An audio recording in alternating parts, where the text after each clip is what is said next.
언니, 미안한데 이번 달에도 좀 도와줄 수 있어? 애들 학원비가 모자라서 그래. 동생의 톡을 받은 건 퇴근길 버스 아니었습니다. 문자를 읽고도 한참을 가만히 있었습니다. 이게 몇 번째인지 모르겠거든요. 결혼한 지 17년. 남편과 두 아이를 키우며 빠듯하게 살고 있지만 그 와중에도 친정엔 매달 생활비, 조카 학원비, 부모님 병원비까지 챙겨왔습니다. 왜냐고요? 제가 첫째 딸이니까요. 저는 3남매 중 맏입니다. 아버지는 일찍 돌아가시고 어머니는 시장에서 좌판을 하시며 우리를 키우셨죠. 저는 고등학교 졸업하자마자 취업해 동생들 학비를 댔고 결혼 후에도 친정집을 책임지다시피 했습니다. 처음엔 나밖에 없으니까 라는 책임감이었고 나중엔 내가 아니면 누가 하나 하는 체념이었습니다. 하지만 시간이 갈수록 그들의 요청은 당연한 의무가 되었고 제가 힘들다고 하면 오히려 이런 말을 듣기 시작했죠. 언니니까 당연히 도와야지. 언니는 그래도 집도 있고 남편도 일하잖아. 이번에도 마찬가지였습니다. 동생의 문자는 미안한 대로 시작했지만 그 뒤엔 당연히 줄 거지 란 기색이 역력했습니다. 버스 창밖을 보며 저는 생각했죠. 왜 나는 아직도 내 가족보다 친정을 먼저 걱정하고 있지? 집에 도착했을 때 남편은 식탁에 앉아 조용히 식사를 하고 있었습니다. 여보, 오늘 좀 늦었네. 응, 퇴근길에 문자가 와서 잠깐 좀 생각하느라. 남편은 아무 말 없이 고개만 끄덕였습니다. 그러곤 조용히 말했죠. 또 동생이야? 응, 이제 그만 좀 하자. 당신이 우리 집 생각해 주듯 당신 친정은 당신 생각이나 해봤어? 그 말에 저는 대답을 못했습니다. 남편의 서운함도 이해가 됐거든요. 다음 날 점심시간 친정엄마에게 전화가 왔습니다. 큰애야, 내 동생 이번 달에 좀 어렵다더라. 너 그 집 형편 잘 아니까 좀 도와줄 수 있지? 엄마, 나도 두 아이 학원비에 보험료, 대출까지 있어요. 지난달에도 보내드렸잖아요. 그래도 내가 제일 낫잖니. 내가 안 도와주면 걔네 어떡하니? 그 말에 저는 입을 다물었습니다. 늘 그랬습니다. 저는 제일 낫다는 이유로 항상 참고 도와야 했고 그래도 결혼해서 남편 있으니까 란 이유로 혼자 감당해야 했습니다. 하지만 정말 그럴까요? 결혼했으니까 제 가족은 더 중요하지 않다는 건가요? 아이의 시험지를 챙기며 문득 아이가 말했습니다. 엄마, 이번 주말에 가족 캠핑 간다던 약속 잊은 거 아니지?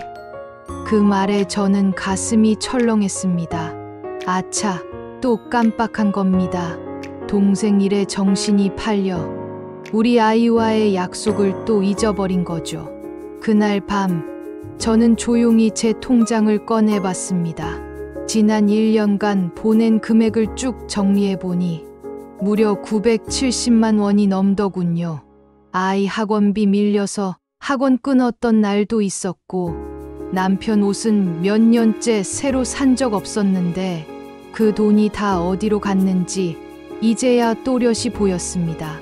그날 밤 저는 동생에게 처음으로 단호하게 답을 보냈습니다. 미안, 이번 달은 힘들어. 앞으로는 너희가 스스로 해결해. 나도 내 가족 지켜야 해. 잠시 후 전화가 걸려왔습니다. 언니, 왜 그래? 언니답지 않게. 엄마도 속상해 하시잖아. 이제라도 언니라는 이름이 내 삶을 갉아먹는 줄 알아줬으면 좋겠어. 그리고 저는 조용히 결심했습니다. 이제부터는 내 가족을 먼저 챙기겠다고.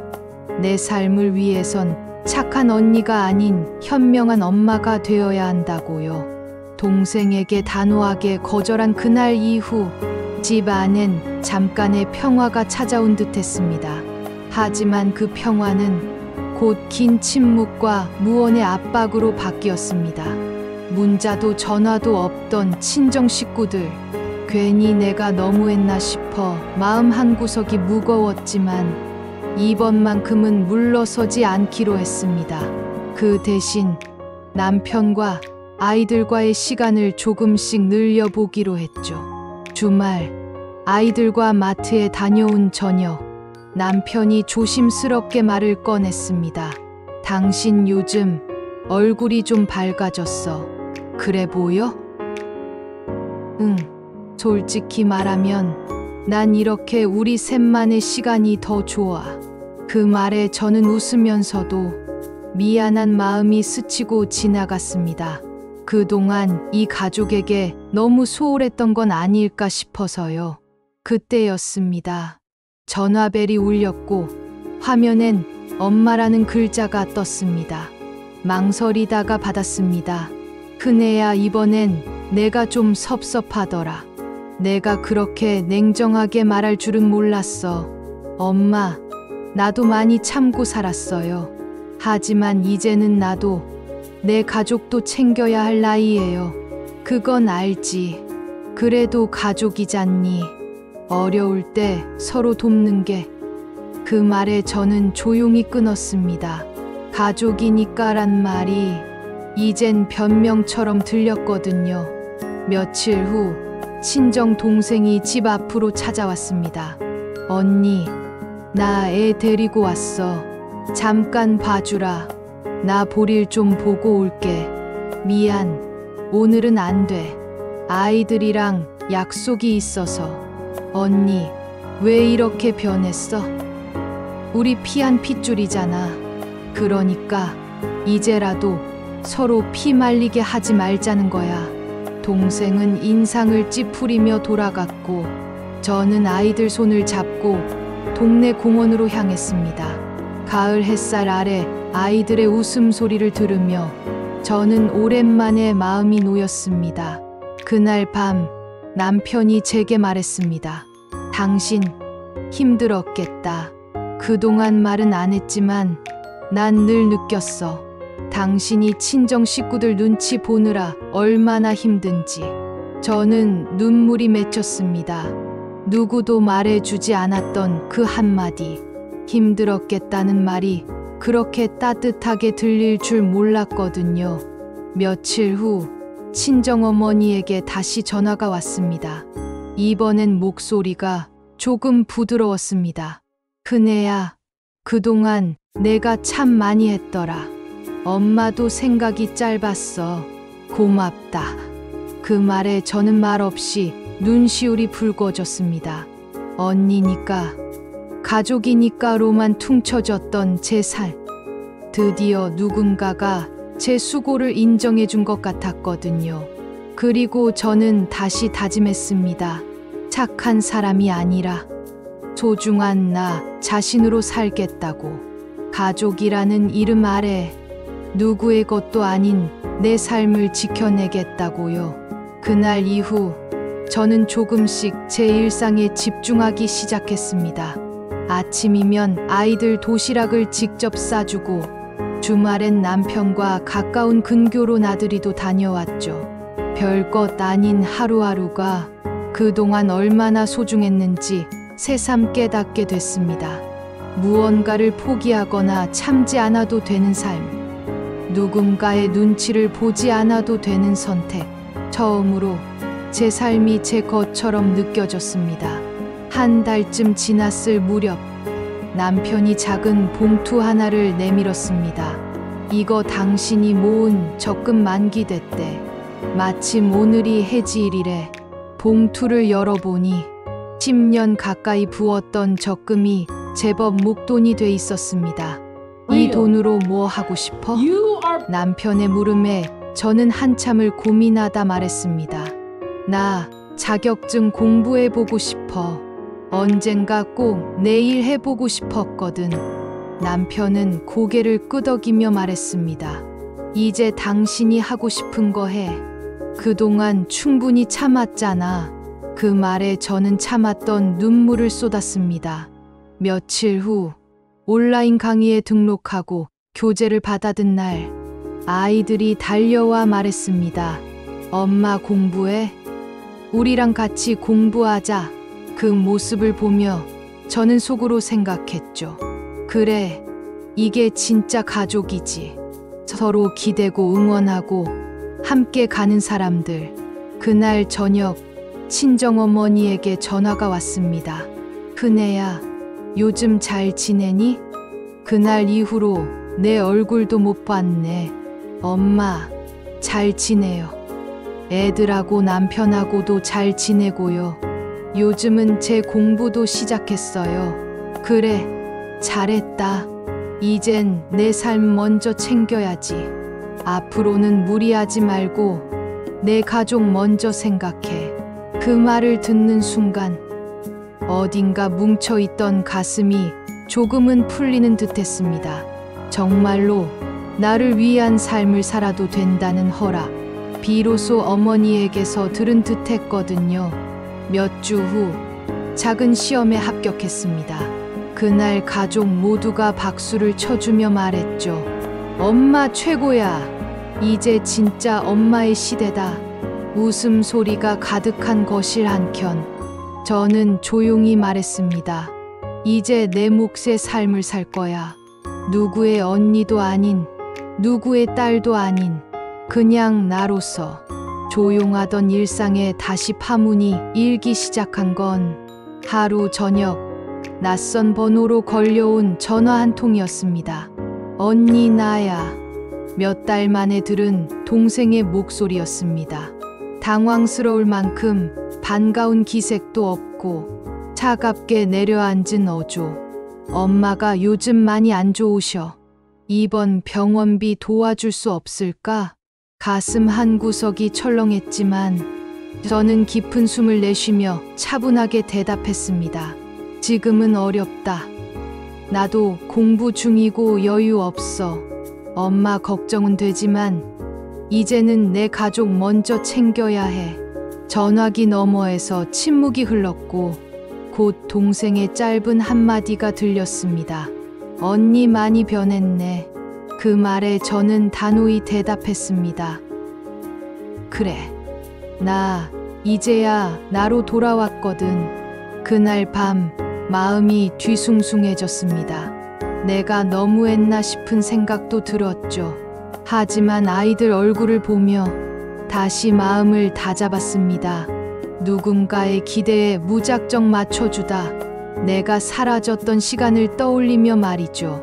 다음 날 회사 점심시간, 오랜만에 친한 동료와 밥을 먹으며 이런저런 얘기를 나눴습니다. 요즘은 어때요? 나 요즘 좀 편해. 힘든 일은 여전한데 내가 정한 선을 지키는 느낌이 들어. 그녀는 미소 지으며 말했죠. 잘했어요. 가족이라도 선은 필요해요. 그 선이 있어야 진짜 사랑도 가능하니까. 그 말이 그렇게 위로가 될 줄 몰랐습니다. 주말 오후 아이들과 공원을 산책하다 남편이 문득 말했습니다.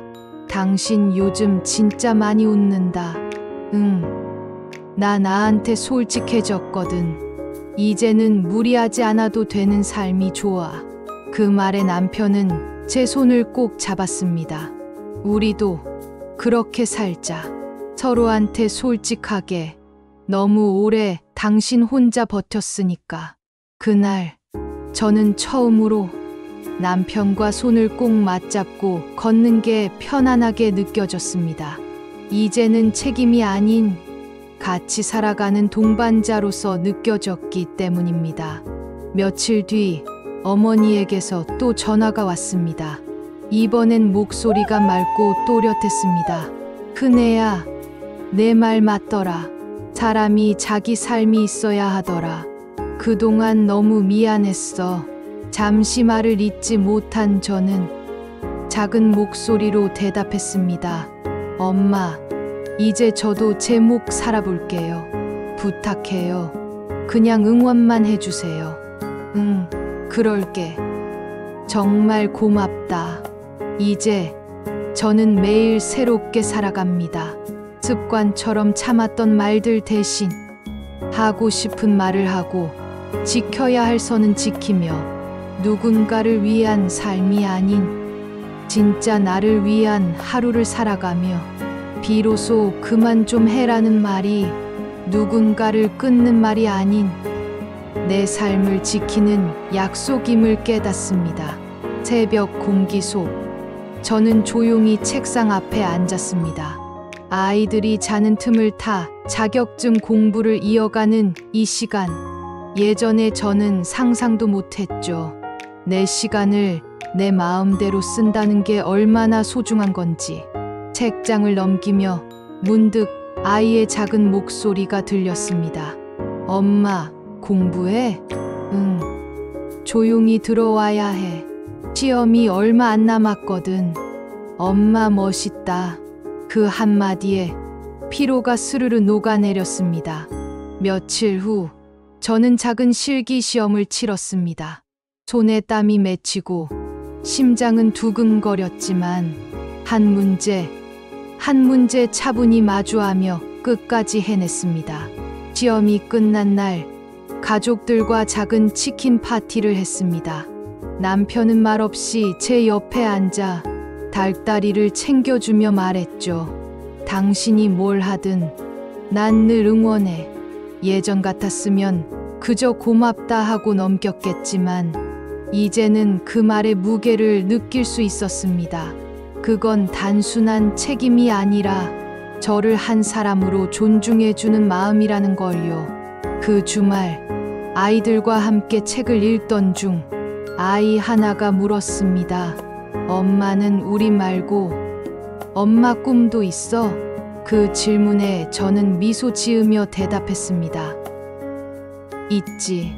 그래서 지금 이 나이에도 공부하는 거야. 엄마는 앞으로 엄마 일도 하고 싶거든. 아이들은 눈을 반짝이며 고개를 끄덕였고 그 순간 저는 또다시 확신할 수 있었습니다.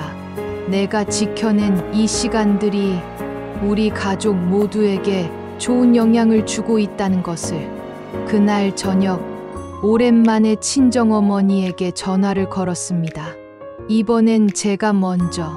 엄마, 요즘 건강은 괜찮아요? 응, 많이 좋아졌어. 병원도 꾸준히 다니고 내가 공부하고 있다는 소리 동생한테 들었어. 참 잘하고 있다. 응원해줘서 고마워요. 엄마, 이제야 내가 웃는 것 같아서 엄마도 마음이 놓인다. 그 통화 이후 마음이 따뜻해졌습니다. 이젠 서로를 기대는 대신 서로의 삶을 존중하는 관계로 나아가고 있다는 걸 느꼈기 때문이죠. 며칠 후 자격증 시험 결과가 나왔습니다. 합격. 그 짧은 두 글자가 제게 전한 건 단순한 결과가 아니라 제가 저 자신을 지켜낸 증거였습니다. 그날 밤 거실 한복판에서 가족들과 함께 조용히 자축했습니다. 엄마, 최고야. 우리 엄마, 진짜 멋져. 남편은 조용히 제 손을 잡으며 말했죠. 이제 당신 이름으로 된 명함도 곧 생기겠네. 그 말에 가슴이 먹먹해졌습니다. 이제는 진짜 나로서 살아가도 된다는, 누구도 아닌 내 이름으로 꿈꿔도 된다는 확신. 출근 첫날 아침, 거울 앞에 선 저는 낯설도록 단정한 모습이었습니다. 정장을 입고 가방 안에 자격증 사본과 이력서를 챙기며 조심스럽지만 뿌듯한 마음이었습니다. 엄마, 오늘 첫 출근이지? 응, 늦지 않게 다녀올게. 아이들의 응원, 남편의 따뜻한 눈빛, 이제는 뒤돌아보지 않아도 괜찮다는 믿음이 생겼습니다. 작은 사무실이지만 제 이름으로 된 계약서를 받아드는 순간 눈시울이 뜨거워졌습니다. 여기 서명해 주시면 됩니다. 서명을 마치고 펜을 내려놓는 순간 마치 내 인생에 나라는 주인이 처음 등장한 것 같았습니다. 사장님은 웃으며 말했죠. 앞으로 잘 부탁드려요. 이 실장님. 이 실장. 처음으로 제 이름이 누군가의 존중으로 불리는 순간이었습니다. 며칠 뒤 퇴근 후 집에 돌아왔을 때 문 앞에 누군가 서 있었습니다. 언니, 둘째 동생이었습니다. 당황한 듯한 얼굴, 그리고 들고 온 봉투. 이건 지난번에 못 냈던 엄마 병원비. 이제 우리가 스스로 할게. 언니는 언니 삶 살아. 그 말에 저는 아무 말도 하지 않았습니다. 하지만 그 순간 처음으로 동생이 부탁이 아닌 결정을 한 사람처럼 보였습니다. 어머니도 어느 날 문득 전화를 주셨습니다. 큰애야, 요즘 바쁘지? 내가 한 말 생각해봤어. 이제 엄마도 너무 의지하지 말고 내 건강 내가 챙겨보려고. 그 말에 저는 처음으로 마음속 깊이 편안함을 느꼈습니다. 이제는 서로가 서로를 짐이 아니라 사람으로 보는 관계, 그게 진짜 가족의 시작이 아닐까 싶었죠. 첫 월급을 받은 날, 작지만 따뜻한 카페에서 남편과 커피를 마셨습니다. 이제 당신 이름으로 번 돈이네. 응, 이번 달은 아이들 책도 사고, 나도 가방 하나 새로 사볼까 해. 남편은 환하게 웃었습니다. 당신이 당신 삶을 즐기니까 나도 기뻐. 그 말이 그렇게 고맙고 따뜻할 수가 없었습니다. 밤이 깊어갈수록 저는 조용히 다이어리를 펴고 오늘의 할 일을 정리했습니다. 그리고 맨 마지막 줄에 이렇게 적었습니다. 이제 내 몫은 내가 선택해. 누구의 언니도 누구의 딸도 아닌 그냥 나로서 살아간다. 그 다짐 한 줄이 그 어떤 가족의 말보다 더 큰 위로이자 희망이 되었습니다. 마무리 메시지. 가족이란 이름으로 내 삶이 지워졌다면 이제는 나라는 이름으로 다시 시작해야 합니다. 누군가의 기대가 아닌 내가 정한 선택으로 사는 삶. 그것이 진짜 나의 몫입니다. 당신도 당신 이름으로 당당하게 살아가길 바랍니다.